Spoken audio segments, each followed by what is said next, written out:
So welcome everybody to Slay the Night Spooktacular. I am Naomi Imoan. Get it? Imoan is Naomi. Okay. Moving on. So I am your unofficial MC for the evening. A couple of housekeeping items. Bathrooms. Ooh, lost a nail. Bathrooms to the left. We also have our own bars, so let's clap for the stick. Smoking out front. The main thing that we want to do tonight is more of a bar dance atmosphere. So we'll definitely have the queens dance and perform. But by all means, get up here, dance, shake it. Like, come on, have fun. But don't break it. Exactly.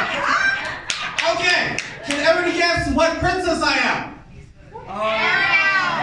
No, that's copyright. I am Muriel. That bitch's less than popular sister. Anyways, so I don't know if everybody's noticed, but on the right-hand side we have raffles. It is $2 a ticket. You put your ticket into the jar, and then we'll randomly decide who wins, of course. To the right, we have Treats by Tiffany. Treats all made and done by Tiffany, so definitely buy them. And also to the right of that, we're selling our Slay the Night t-shirts as well. $20 a t-shirt. Wow. Okay, let's drink. T-shirts and the profits from everything raised tonight, besides the bar sales, of course, are going back to the LGBTQ society. Okay, so without further ado, I want to introduce the first queen, Ivanna Seduchu, and she's going to do a comedy act.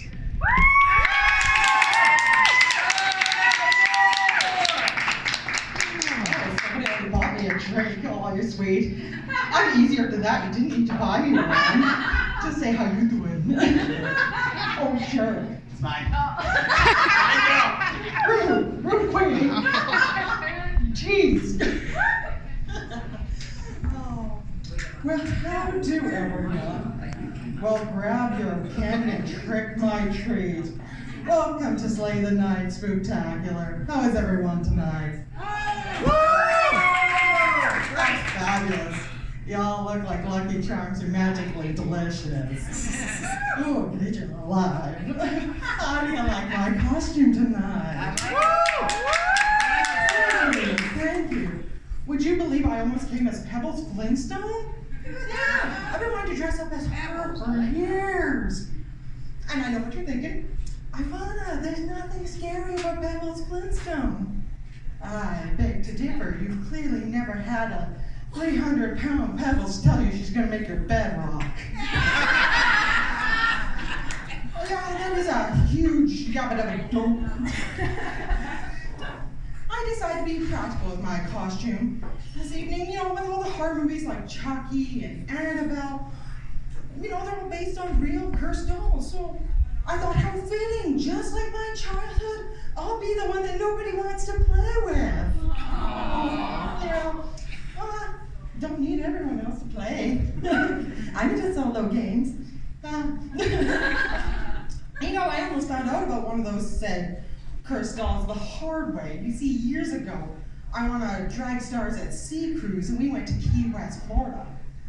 And you could pick these different excursions, and there was this Bone Island ghost tour, and they took us up and down these different streets and told us some really troubling stories. They're quite gory.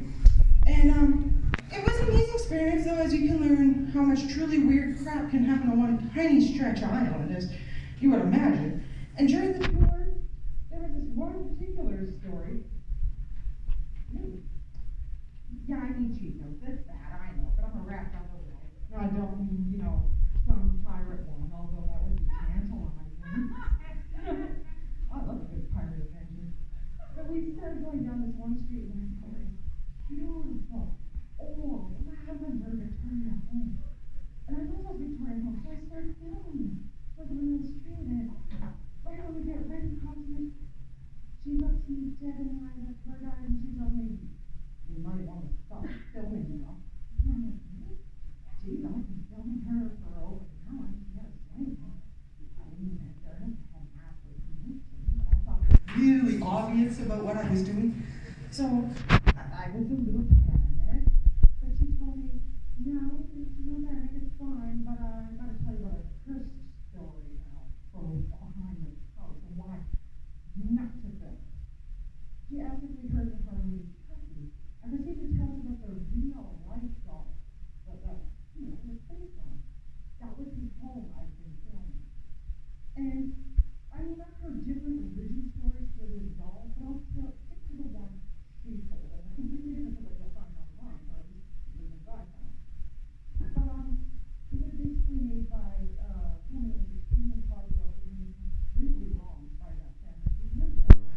And so she made this doll.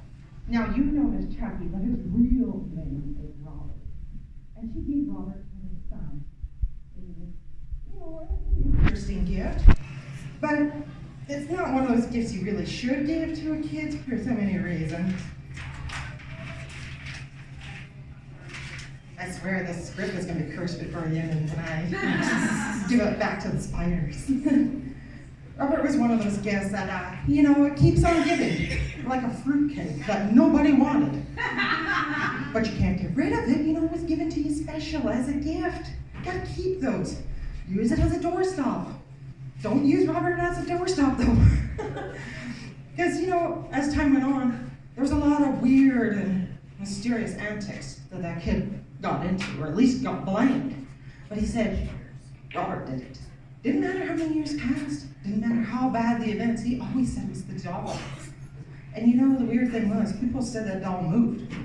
Sometimes they blamed it too. They thought it also did something. But for anyone that thinks it wasn't the source, when the doll was taken away many years later, he was already at 9 by the time that doll was taken away. 2 years he was away from that doll. And he became normal again. But when he was reunited, it was a family reunion that really should have never happened. You know how those reunions are. You run into that one relative you really should have gone back to talk to. That's Robert. Not Uncle Robert, by any means. Oh, but it was one of those things I should have stayed in the attic because that poor guy had been such a sweet kid. Prior to that doll, of course. But when the guy then used to pull out some of these pictures of Robert, and it shows him in his display case at the museum he's now at. He's in a glass case that's locked, and he's surrounded by apology letters. People begging for forgiveness from this doll. Because anyone who takes pictures or film of this doll without permission, well, let's just say bad stuff happens. It's kind of unfortunate that Robert still apparently has a lot of power. But if you want the visual of what Robert looks like, for anyone who hasn't seen it, if anyone here is old enough tonight that you still remember watching Mr. Dress-Up when they had Casey and Finnegan, the little kid and his dog? The dog looks like Casey in a sailor suit. Who's been away at sea way too long and he finally got shore leave. Oh, bless him. He needed it. I would too, if I looked that rough in a sailor suit. But if I'm in a sailor suit, it's not mine. Oh, then I lose my train of thought. Thank God this isn't a Halloween train. Derailed, but at least I get candy out of it. So the guide, she goes on to point out how, backtrack that.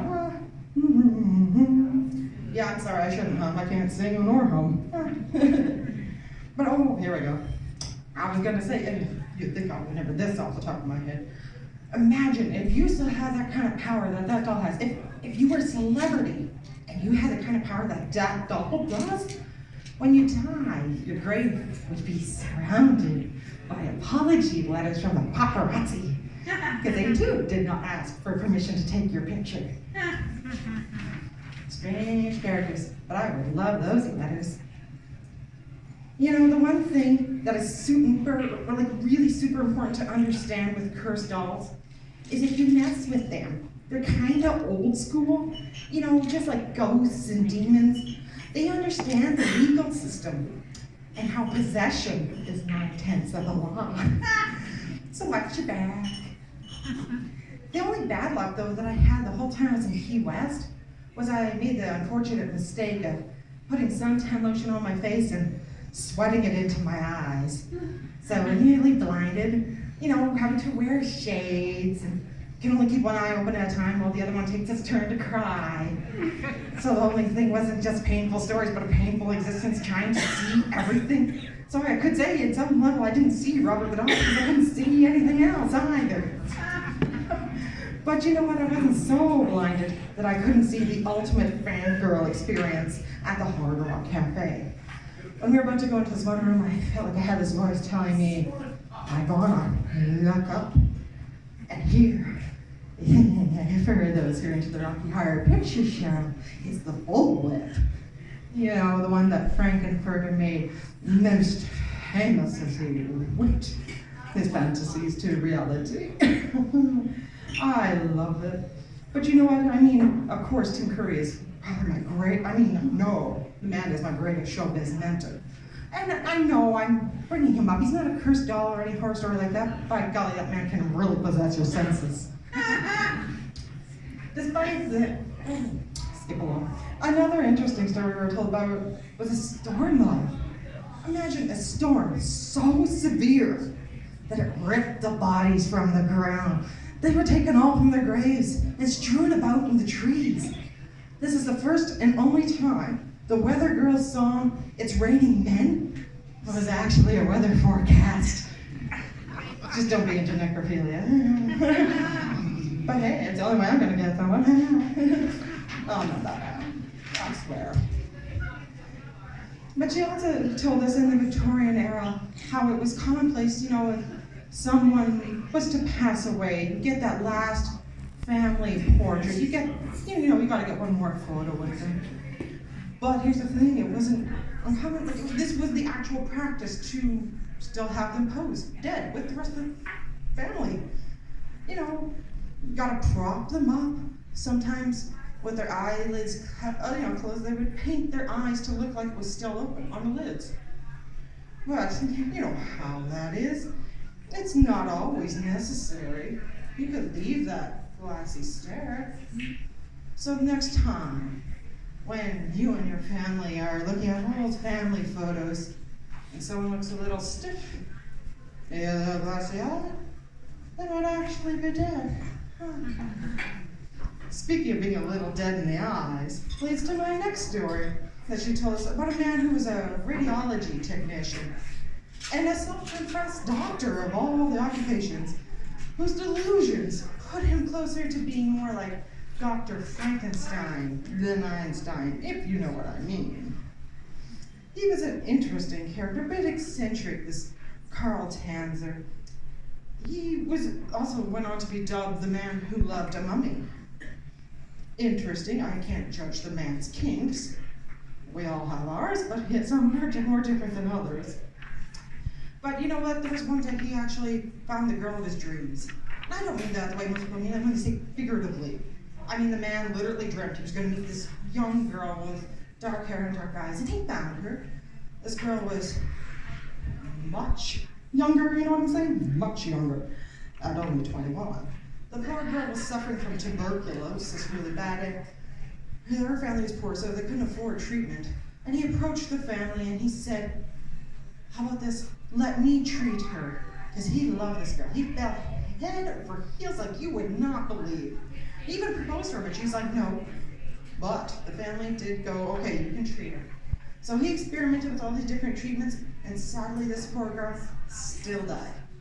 And then when it came time to bury the girl, he said, please let me do one last thing for her. Let me make her a mausoleum. This is one of these crypts above her. And the family's like, you know what, we can't afford it, let's let him. They should have seen it as a warning sign that he was the only key holder to this thing. 2 years this man grieved over this woman. Every day he went to her grave and talked to her. But suddenly one day he had a mental snap for the worse. Suddenly he was happy. He believed the girl had agreed to marry him. Imagine how that is. Agreeing to marry from the afterlife?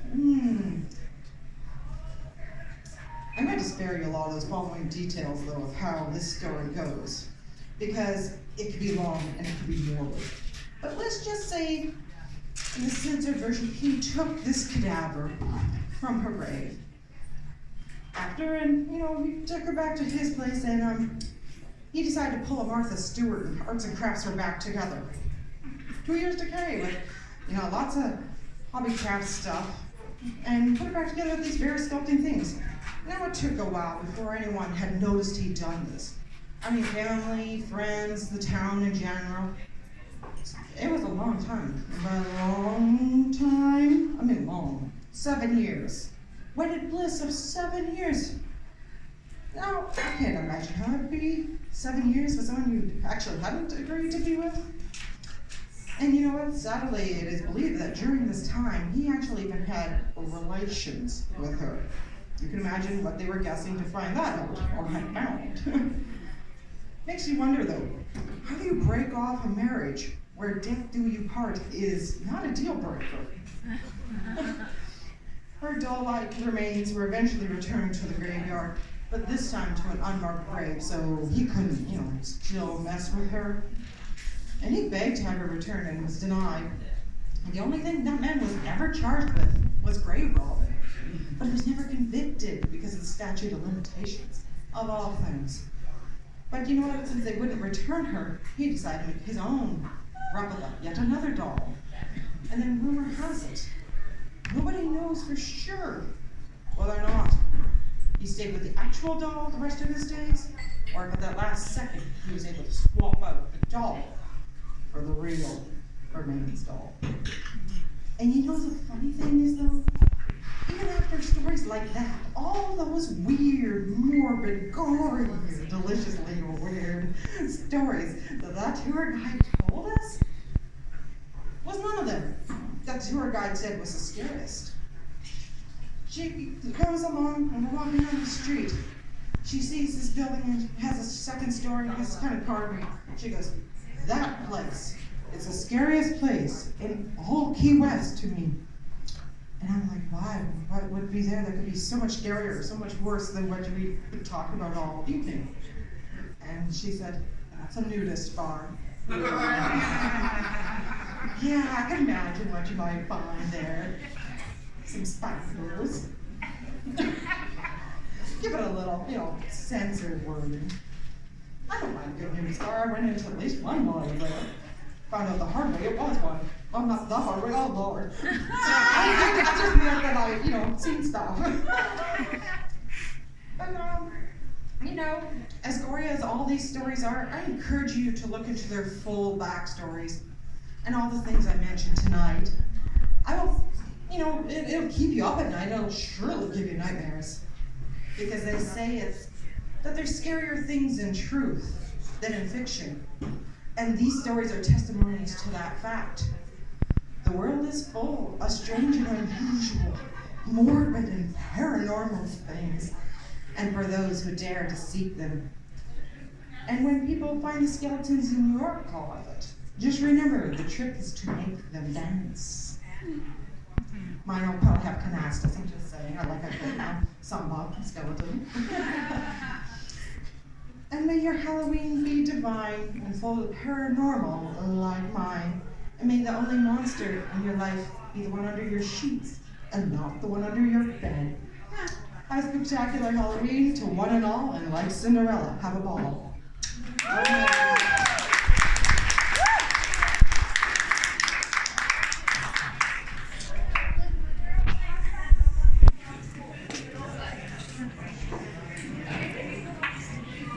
All right, so let's give another round of applause to